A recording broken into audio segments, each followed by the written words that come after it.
Hello viewers, welcome to my YouTube channel. मैं हूं पूजा लूथरा और आज मैं आपके साथ शेयर कर रही हूं एक ऐसा घरेलू उपाय, एक ऐसा देसी नुस्खा जो पुरानी से पुरानी शुगर यानी डायबिटीज़ की बीमारी के लिए भी बेहतरीन इलाज है।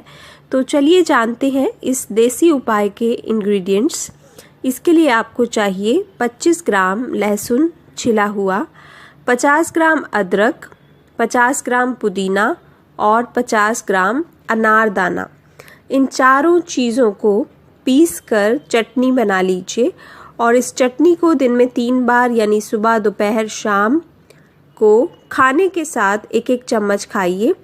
पुरानी से पुरानी शुगर, यहाँ तक कि शुगर की वजह से जिस पेशेंट के जिस्म के किसी हिस्से को काटने की भी नौबत आ गई हो, तब भी ये चटनी बहुत ही फ़ायदेमंद इलाज है, बहुत ही अच्छा इलाज है। तो अगर आपको ये वीडियो अच्छा लगा हो तो प्लीज़ लाइक के बटन पर हिट करना मत भूलिए। इसे सोशल मीडिया पर अपने ग्रुप्स में फॉरवर्ड ज़रूर करें, क्या पता किसी ज़रूरतमंद को समय पर हेल्प मिल जाए। Thank you for watching my video. Bye.